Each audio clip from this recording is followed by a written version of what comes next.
berdi, bizlerge iman nimetini berdi. Allah'a şükür, осы iman nimetiмен осындай қасиетті киелі İslam әлемінің кіндігі, İslam әлемінің ең үлкен орталығы, Алланың қасиетті үйі, қасиетті Кабаға келіп отырсыздар. Алла сауаптан берсін. Мынау бізде қазақта да айтады ғой, қандай нәрсе істейтін болса да ниет қабыл болсын дейді. Қандай нәрсе істеп жатса да, Құдай тамақ істеп жатса да, бір жолға шығып бара жатса да, бір азын-аулақ бір табыс тауып жатса да, немесе бір жетістікке жетіп жатса да, қандай жағдайда болмасын, біздің қазақ соған үйреніп қалған ниет қабыл болсын дейді. Бірақ оның ар жағын зерделеп, зерттеп жатпаймыз да, ниет қабыл болсын дейміз. Өйткені біздің енді бабаларымыз, біздің аталарымыз, Аллаға шүкір, мұсылман болған, олар оның қандай нығметі бар екенін, қандай сауабы бар екенін білген. Сондықтан қандай мәселе болмасын, ниет қабыл болсын дей берген. Ал енді исламда жалпы мұсылман баласына естеріңізде болсын, өмірлік қағида ретінде мына бір хадис әрдайым біздің жанымызда тұру керек. Ол біздің әрдайым жанымызда тұру керек. Сондай бір хадис бар.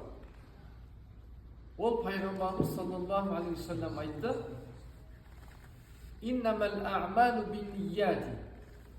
Әрбір іс ол ниетке байланысты деді. Біреу бір жақсы нәрсе істеп жатады, немесе жаман нәрсе істеп жатады. Оның істеп жатқан ісі оның сыртқы формасы. Бірақ оның сыртқы формасына қарап исламда сауап жазылмайды. Оның сыртқы формасына, сыртқы түріне қарап, бізде шариғатта оған бір сауап жазылмайды. Сауап берілмейді. Сауап неге беріледі? Оның ішкі жан дүниесіне беріледі. Сіздің сыртқы формаңыз маңызды емес. Сіздің бойыңыз ұзын ба, қысқа ма, толықсыз ба, арықсыз ба, әдемісіз ба, әдемі емессіз бе, дәулеттісіз ба, дәулетсіз емессіз бе, жұмысыңыз бар ма, жоқ па, бізге ол қарамайды. Біздің негізгі ішкі жүрегімізге қарайды Алла. Сыртқы формамызға қарамайды. Сондықтан бұл қағиданы біз әрбір уақытта осыны жанымызда ұстауымыз керек. Әрбір іс ниетке байланысты. Мен не нәрсемен ниет істеп жатырмын? Мен не үшін келдім? Не үшін істеп жатырмын? Не үшін атқарып жатырмын? Ниетім қандай? Қандай ниетте істеп жатырмын? Осыған қарай Құдай тағала бізге сауап береді. Сол үшін пайғамбарымыз саллаллаху алейхи ва саллям өзінің хадисінде айтады: «Инналлаха ла янзуру иля суарикум». Құдай тағала сіздердің бет бейнелеріңізге қарамайды. «Уала иля амуаликум». Сендердің мал дәулеттеріңе қарамайды. «Валакинналлаха янзуру иля а'маликум ва кулубикум». Бірақ Құдай тағала сендердің жүректеріңе қарайды, сендердің істеріңе қарайды. Жүрекпен, ниетпен сыртқы істеп жатқан іс әрекетіңіз байланысып тұр ма, қабысып тұр ма, тұрған жоқ па? Құдай тағала соған қарайды. Мынау Мекке қасиетті шаһар. Бұл Меккеде пайғамбарымыз саллаллаху алейхи ва саллям дүниеге келді. Осы жерде кіндік қаны тамды. Осы жерде ислам келді. Ислам осы жерде басталды. Бағана барып көрдіңіздер біразыңыз. Мынау Хира үңгіріне бардыңыздар. Алла тағаланың қасиетті кәләмі, қасиетті Құран Хирада түсті. Сол жерде Алла тағаланың ең алғашқы уахиы 5 аят Алақ сүресінің пайғамбарымыз саллаллаху пайғамбарлық берілді. Осы жерде ислам насихатталды, исламға шақырылды. Бірақ бұл жердегі, сол кездегі халық пайғамбарымыз саллаллаху түсінбеді. Пайғамбарымызды мойындамады. Пайғамбарымызға жәбір көрсетті. Пайғамбарымызға қиыншылықтар көрсетті. Бірақ күннің күнінде пайғамбарымызға саллаллаху алейхи вассаламға Алла тағаладан бұйрық келді, уахи келді, әмір келді. Меккеден Мадинаға көшу жайында. Сонда пайғамбарымыз саллаллаху алейхи вассалам Меккеден қайда көшті? Мадинаға көшті. Мадинада қоныстанды. Мадина бір үлкен ислам орталығына айналды. Бірақ осы жерде иман келтірген кісілер бар. Аллаға сенген кісілер болды. Сонда пайғамбарымыз саллаллаху алейхи вассалам Мадинаға кеткеннен кейін олар пайғамбардан айырылғысы келмеді. Пайғамбарымыз саллаллаху алейхи вассаламның қасынан бір сәт қалғысы келген жоқ. Расулулла саллаллаху алейхи вассаламмен бірге болғысы келді. Сөйтті де Меккеден Мадинаға не істеді? Көшті мұсылмандар. Осы жерде көшті. Яғни міне жерде дүниесі барлар, мал дәулеті барлар, үй жайы барлар, бұның барлығын осы жерге тәрк етті, тастады. Кім үшін? Алла үшін және оның елшісі үшін не істеді? Меккеден Мадинаға көшеміз деп бел буды.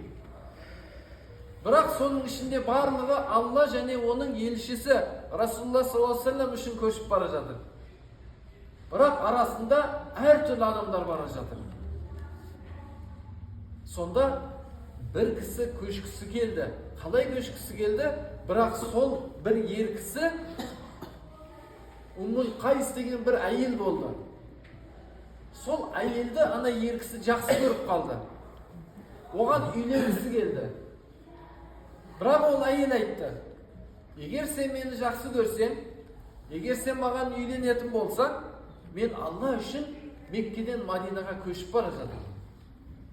Мен Алла үшін кетіп бара жатырмын. Онда ол айтты: жақсы, мен сенімен бірге көшемін деді.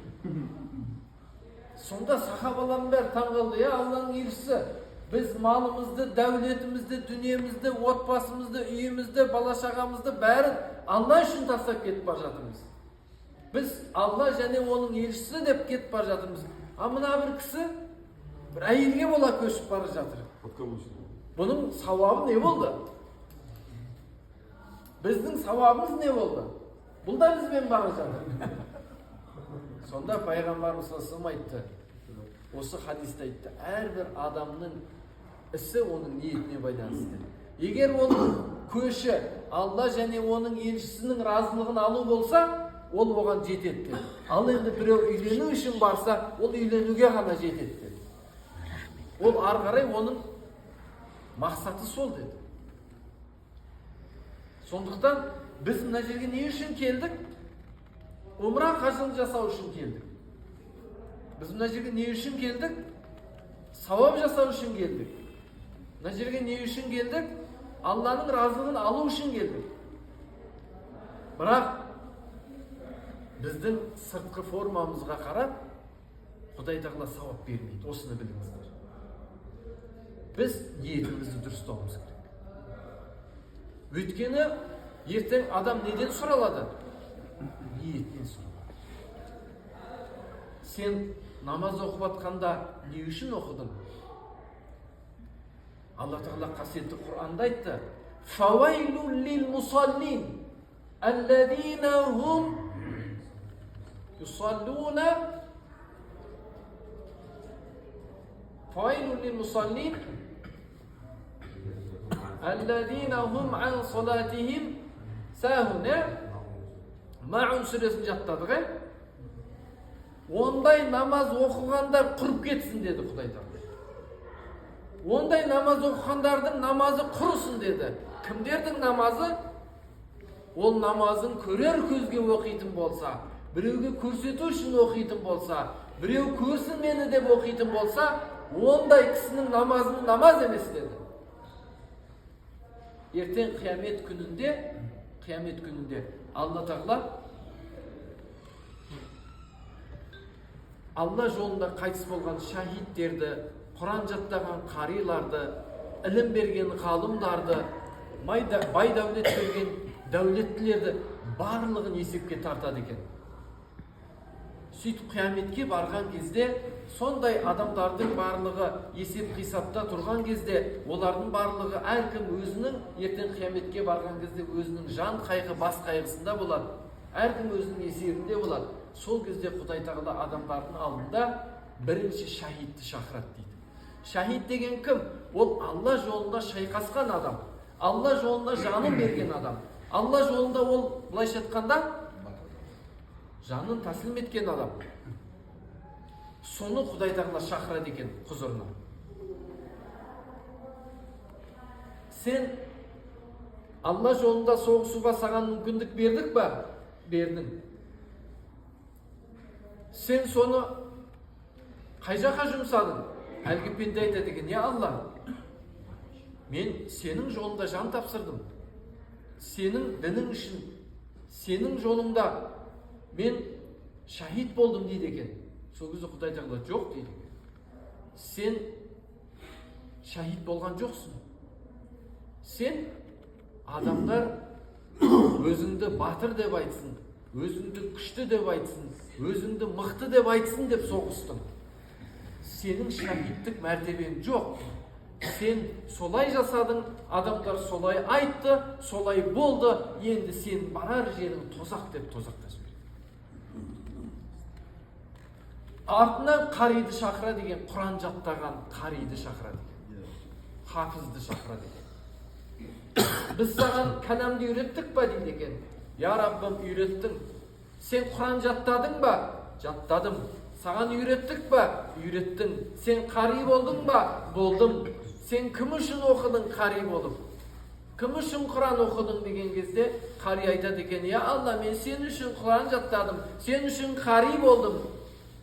Құдай тағала айтады екен: "Жоқ, сен өтірік айтып тұрсың. Сен мен үшін қари болған жоқсың. Сен өтірік айтасың. Сен жұрттар әдемі Құран оқиды екен, осы әдемі қари екен, осы Құранды жақсы оқиды екен деп, сен көрер көзге қари болдың.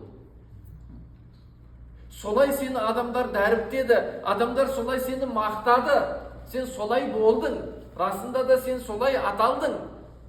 Адамдар сені қари деп мақтады, сен соған мадақталдың. Сен қари болған жоқсың. Сенің барар жерің тозақ" дейді. Өйткені ол неге? Көрер көзге, мақтан үшін. Сондықтан бұл істеп жатқан істеріміздің барлығында біз Алланың разылығы үшін шынайы ниетпен орындамасақ, онда Құдай сақтасын, біздің бұл намаздарымыз, ұстаған оразамыз, жасаған қажылығымыз, оның тіпті сауабынан құр қалып қаламыз. Қай уақытта? Егер біз шынайы ниет етпесек, шынайы соны жасамасақ. Мынау бір наубайшы болған екен кезінде. О бертін келе сахабалардан кейінгі нау табиғиндер дәуірінде, оның көзін көрген атбаға табиғиндердің дәуірінде бер жақта. Мынау Әбу Бәкір Шибили деген бір ғалым болған екен. Тақуа, сондай ұстаз. Соны бір наубайшы әрдайым күнде адамдарға нан пісіріп, нан сатады, нанмен айналысады, бірақ естиді, анау пәлен ауылда, пәлен жерде Әбу Бәкір Шибили деген сондай үлкен ғалым бар, үлкен тақуа кісі бар. Ай, соны бір көрсем ғой, соның бір қолын алып амандасып, соның бір батасын алсам ғой, сонымен бір сұхбаттассам ғой, сол ұстазға бір жолықсам ғой шіркін деген өзінің бір ішінде іштей арманы жүрді. Сосын күндерінің күнінде ол жаңағы нанын сатып тұрған кезде оның құзырына, жаңа нан сатып тұрған наубайшының алдына бір жұпыны киінген, шапанын киіп алған, өзі өте қарапайым келіп: "Ей наубайшы, Алла разылығы үшін бір нан бересің ба?" деп сұрайды. Наубайшы айтады: "Кетші, сендер деген садақа сұрай беріп, жаңағы мен әбден мазамды алдыңдар ғой. Кет, қайдан келгенсің сен?" деп оны не істейді? Қуып жібереді. Сонда қасында оны көріп тұрған бір кісі жүгіріп келіп айтады: "Ей наубайшы, сен оны танисың ба, кім екен?" Ey sen talay жылдан beri аңсап жүрген, қолың тимей бармай жүрген, қолың тиіп бара алмай жүрген, ей сен армандап жүрген сол Әбу Бәкір Шейбели деген хазірет сол ғой дейді. Сен оны қуып жібердің ғой алдыңда. Оппо деп жаңағы Наубайшы не істейді? Орнынан тұра сала, нан тастай сала, ана хазіреттің ұстазының артынан жүгіреді. Сөйтіп артынан барып ұстап, ойбай ұстаз кешіріңізші, мен танымай қалдым, мен білмей қалдым, үйтіп қалдым деп кешірім сұрайды. Сол кезде жаңағы Шейбели Әбу Бәкір жаңағы сол кісі айтады, жақсы дейді. 100 дирхамыңды бөліп, 100 адамға дастархан жайып, қарындарын тойғызсам, сол кезде мен сені кешірем дейді. Ол сөз болып па дейді. Сөз болып ма ол? 100 дирхамды бөліп, тамақты жақсылап дастархан жайып, ел жұртты жинап, жаңағы имам Әбу Бәкір Шейбели шақырып, сөйтіп дастархан жайып, дастархан басында ал, Құдай тамақ, былайша айтқанда, қазақша айтқанда, ас дастархан, тамақ жеп отырған кезде халық айтады: "Ей Әбу Бәкір Шейбели, сіз сонау жерден келдіңіз. Сізге біз қанша ықылас қойып уағызыңыз тыңдағымыз келіп жүргенін білесіз. Енді осы жерде бізге бір уағыз айтсаңызшы. Арамызда бір сізге уағыз айтыңызшы, сіздің уағызыңызды тыңдайық" дейді. Сонда жақсы дейді. Не жайында айтайын дейді. Сонда бір кісі тұрып айтады, мына халық сұрап жатыр. Жәннат жайында, тозақ жайында бір уағыз айтсаңыз дейді. Жақсы дейді. Сөйтіп жұрттың барлығы жаңа тыңдап, ал бисмилля деп уағызын тыңдаймыз, ұстазын деп отқан кезде ұстаз орнынан тұрады да айтады: "Жәннаттықтың кім екендерін білмеймін, бірақ тозақтық кім екен деп айтатын болсаңдар, мына Наубайшы" дейді. Тозақтық көргілерің келе ма? Сендерге екі-ақ сөз айтайын дейді. Тозақтық адам көргілерің келсе, мына Наубайшыға қараңдар дейді. Сон жұрттың бәрі гу етіп ана жерден жаңағы шуылдап кетеді. Не болып кетті деп. О бейшара жаңағы 100 дирхамын шығарып, дастархан жайып, ас үстіне түсіп, ұстаз келді деп деген жаңағыдай дастархан жайып отыр ғой. Сонда ұстаз айтады: "Бұл дейді, кеше мен Алланың разылығы үшін бір түйір нан сұраған кезінде берген жоқ, менің разылығым үшін 100 адамға тамақ берді" дейді. Бұның дейді дастарханның сауабы бар ма жоқ? Бұның дастарханның сауабы көкке ұшты дейді. Күл болды бұл дейді. Өйткені мен оған Алла разылығы үшін деп, Алланың атымен, шынайы ниетпен Алла үшін бір түйір нан сұрағанында берген жоқ, мен үшін бұл не істеді? 100 дирхамын шығарып дастархан жайды дейді. Бұл дейді мен тозақтық дейді. Бұндай адамдар тозақтық болады дейді. Енді жәннаттықты өздерін қарабаңдар деп кетіп қалды. Көрдіңіз бе? Яғни ертең қияметке барған кезде не істейді? Мен зекет бердім, мен дәулетті болып, қарны аштарды тойғыздым. Біреу айтады, мен қажылық жасадым. Тоқта дейді. Сен сыртқы бейнеңде жасадың. Сен сыртқы бейнеңде намаз оқыдың, сыртқы бейнеңде ғалым болдың, сыртқы бейнеңде сен қари болдың, сыртқы бейнеңде шахид болдың. Сенің ішкі дүниеңді тоқта, енді таразылаймыз дейді. Сондықтан мына жерге келген кезде біздің ішкі дүниемізді тазалайды Құдай.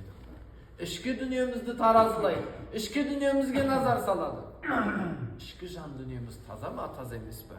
Не үшін келдік? Не істеп жатырмыз? Қандай құлшылық жасап жатырмыз? Ниетіміз қандай?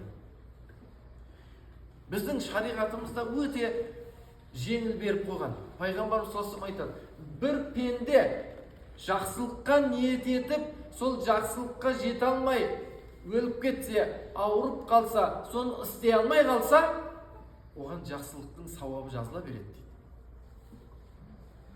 Жамандыққа ниет қойып, көңіл бөліп, бірақ соны іске асырмаса, оған күнә жазылмайды дейді. Бұл Алланың мейірімі бізге берген. Бұл Құдай тағаланың бізге берген мейірімі. Ертең ақыретте дейді, қияметте Құдай тағала кейбір пенделерді бұлай сүйіншілейді екен. Кейбір адам балаларын сүйіншілейді екен. Бәрін ертең қияметте Құдай Тағаланың құзырында есеп беретін күні Құдай Тағала періштелерге айтады екен: ей періштелерім, ана пендемді тозақтан шығарыңдар, оны жәннатқа кіргізіңдер. Оның іс амал дәптеріне мына сауапты жазып қойыңдар дейді екен. Сонда періштелер айтады екен: о Раббымыз, білесіздер, адам баласының бойында біз айтамыз, кирами катибин, екі періште бар дейміз, жақсылықты жазатын, жамандықты жазатын. Ертең таразы басын, ертең әрбір пенденің қияметте есебін алатын не? Осы біздің істеген жақсылығымыз, жамандығымыз да амал дәптері деп айтамыз ғой. Сол пенденің амал дәптеріне мына істі жазып қой деп Құдай Тағала періштеге бұйырады екен. Сонда періште: о әлемдердің Раббысы Алла, біздің бұл пендеңнің берген тағдыр дәптерінде ондай жақсылық істеген жоқ. Ондай жақсылығы жоқ. Оны қайда жазамыз дейді екен. Сонда Құдай Тағала айтады екен: ол пендем ниет қылды ғой. Ол ниет етті ғой солай. Бірақ оған жете алмай қалды. Ажал құшты, ауырып қалды. Сол жақсы іске ниет етіп, іске асырамай қалғандығы үшін сол пендесіне Құдай Тағала еселеген сауапты жазып берді. Сондықтан біз не істеуіміз керек? Ниет ете беруіміз керек, жақсы болса. Жақсылар. Пайғамбарымыз сосын айтты: екі кісіге ниетпен жетуге болады деді. Білесіз бе қандай кісі? Біреуі бай дәулетті.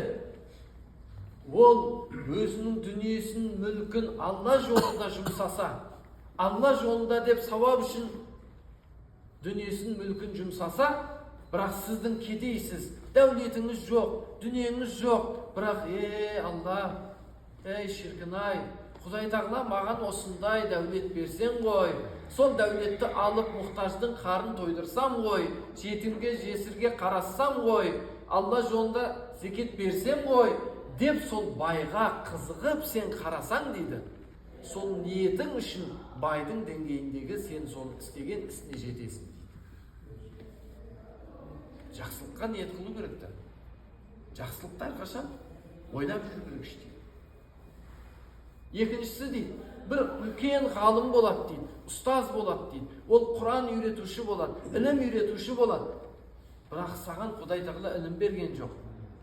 Бірақ сен естейсің, соған қызығасың. Қалай? Маған да сондай бір Құранның, Алланың кәлемі Құран маған берілсе, мен сонымен Құранға қызмет жасасам, Құранды үйретсем адамдарға, бірақ сіз үйрете алмайсыз, үйренген жоқсыз. Бірақ қараңыз, ниетіңіз тұр да, осымен сіз ана кісінің істеп жатқан ісіне жетесіз. Одан артық қандай дүние керек бізге? Мысалы, күнделікті тамақ ішіп жүруде сауап бар ма? Сауап жоқ. Ұйықтасаң сауап бар ма? Тұрсаң, жүрсең сауап бар ма? Бірақ оны қалай сүннетке айналдырамыз? Оны қалай біз оны сауапқа айналдырамыз? Мысалы, бүгін жүрсіз, жерде қасиетті Мекке, Мәдинада жүрсіз. Жатар алдында дәрет алдыңыз. Дәрет алдыңыз. Менің пайғамбарым жатарда дәрет алған. Менің пайғамбарым жатарда оң жамбаспен, иықпен жататын болған. Мен солай жатам. Сізге сүннеттің сауабы жазылды. Не оған жеткізді сізді? Ниетіңіз. Алдыңызға ас келді. Алдартыңызға қарамай тамақ жейміз. Жақсы екен ғой деп, шведский стол деп. Бірақ алдыңызға келген дәмді келген кезде сіз бисмилля деп соны жейсіз, оң қолмен. Бұны кім істеген еді? Мен соны жақсы көріп істесем не болады? Анау күнделікті жүрген ісіңіз сауапқа айналады. Жай ихрамды киіп, ашын иығыңызға асылып тоңып кеттім деп жүрсеңіз сауап бар ма? Ал ниет қылып келсеңіз ше? Естеу керек. Мына бүйтіп жүре бергенге деп күліп жүр. Іштей жақсылық ниет ойлап жүре беру керек. Ниет жаңара беру. Бірақ сыртқы формаңызда деп жүрсіз, бірақ не? Ішкі дүниеңізде ниет жаңару керек. Сол ниет сізді жетелейді жақсылыққа. Өз адам баласы сондай ғой, мынау позитивті нәрсе дейміз ғой қазір. Жақсылықты ойлай берсеңіз, бір көңілді, керемет жүресіз ғой. Бірақ бір жаман нәрсені ойлай берсеңіз, біреуге ренжи берсеңіз, немесе біреудің бірдеңені айтып, ана түрін қап-қара болып, әбіш быт болып кетесің былайша. Сол үшін ниет не істейді? Сол үшін пайғамбарымыз саллаллаху алейхи ва саллям әрбір ісіңізді сауапқа алып келетін, әрбір ісіңізді күнәға апаратын, әрбір ісіңізді мәртебе қылып Алланың құзырында жоғарылатын ол пенденің ісі деген. Қандай ісі? Сол ісіне қосылған ниеті. Ниетіңіз болмаса, ол ісіңіз жай болады. Міне мына жерге келдіңіз. Ертең бара жатсыз. Қандай мақсатта бара жатсыз? Мен адамдар, мынау шығарып жасап кетті, айтсайшы, кеше барып келді ғой деп айтсайшы деген мақсатта айтсаң, болды, бәрі кетті бұл жерде. Айтса, кеше бірге бардық қой, мен де барды деп айтсайшы десең, біттің ғой. Неше рет барып келдім десе, деп жаңағы санап кетпей істеу керек. Жақсылықты жоғалтып жіберу керек, жоқ қылып жіберу керек. Жоқ болып кету керек қой жақсылық. Сол үшін қажылар, Алланың үйіне келгендер, бір қолыңызға намаздан кейін зәм-зәм суын алдыңыз. Қараңызшы, зәм-зәм суын пайғамбар саллаллаху алейхи ва саллям айтады. Қандай ниетте ішесің, соның сауабын аласың. Зәм-зәм суын ішіп жатқанда біреулер көзін жуып жатыр, біреулер аузын шайып жатыр, біреулер не істеп жатыр? Шипа қылып ішіп жатыр. Сол ниетке қарай ол соны алады. Шынымен сол ниетке қарай алады. Ал енді ертең иншалла зәм-зәм суын 5 литрді алып бардыңыз, ауылға бардыңыз, ниет қылып алып бардыңыз. Ниет қылып алып барған кезде сол зәм-зәм суды балдарым, ұлдарым, қыздарым бір-бір құттаса, соларға да өш жерге келіп зиярат жасау нәсіп болса екен деген ниетпен берсеңіз, иншалла сол балаларыңыз келеді өш жерге. Иншалла сол ұлдарыңыз өш жерге келеді. Иншалла солар намаз оқиды. Бірақ сізде ниет болу керек. Бардым, бәрі жүр екен, тауға шықтық бірдеңе, анаған шықтық бірдеңе, автобустың бәрі ішті қан көріп, жаурап, өзімен өзін зорға келдім десең, дым болмайды ол. Әр нәрседен ғибрат алу. Тауафты көргенде, Кағбаны көргенде жылай бердім деп бару керек қой. Балдарды, немерелер жинап алып, сол ниетпен. Мына құрманы қараңызшы. Мына құрманы Расулаллах саллаллаху алейхи ва саллям қолмен еккен екен. Мына құрманы Осман еккен екен. Мынаны Омар еккен екен. Ей, Османдай ибалы бол, Омардай батыр бол, Алидай ғалым бол, Абу Бәкірдей шыншыл бол деп қолдарына бір құрма берсе, солар иншалла шыншыл болады. Солар иншалла иманды болады. Иншалла солар әділ болады. Иншалла солар білімді болады. Бірақ ол сіздің мына ниетіңізге байланысты. Мына құрма екен, ана жерде тұр екен, 40 теңге деп еді, 25 теңгеге ана Батыржан түсіріп берді. Ондай ниетте барсам, оның сауабы қалмайды. Сол үшін істеу керек. Әр жүріс-тұрысыңызға ниет қосыңыз, ықылас қосыңыз. Алла үшін келдіңіз. Алла үшін істеп жатсыз. Жатасыз ба? Алла үшін жатыңыз. Тұрасыз ба? Алла үшін тұрыңыз. Иншалла сонда сауабы болмас. Ары қарай кетіп қалса, оның сауабы кетіп қалады, ләззаты кетіп қалады. Өзімнен Мекке өзі исламнан бұрын, бұл бұрыннан келе жатқан тарихында бұл сауданың орталығы болған. Ука жәрмеңкесі деп келеді кітаптарда. Үлкен бұл сауда керуенінің барлығы өш жерге келген. Пайғамбарымыз пайғамбар болмай тұрып, Хадиша анамыздың саудасын жүргізгенде, мынау Шам мен екі ортаны байлағанда, түйе керуен өш жерге не алып келетін болған? Сауда саттықтың орталығы болған. Сондықтан Меккеге келсеңіз, сауда саттыққа, дүнияға кіріп кетесіз. Бұл жер сондай өз тарих сондай да. Сондықтан жаңағыдай біз дұрыс сауда керек. сауда алу керек. Тәбәрік қылып алып жатсыздар, дұрыс. Біреуге тәсбih алып жатсыз, біреуге Құран кітап алып жатсыз, біреуге намаз оқысын деп жай намаз алып. Әрбіріне ниет қылып алыңыз. Шын ықыласпен алыңыз. Иншалла сонда оның сауабы тиеді. Сонда оның не болады? Сізге де иншалла садақасы тиеді соның. Сондай ниетпен беріңіз. Сондай ниетпен алыңыз. Бірақ азаннан кешке дейін саудаға кіріп кетпеңіздер. Бұл жердің өзінің әрқайсының несі бар? Орны бар.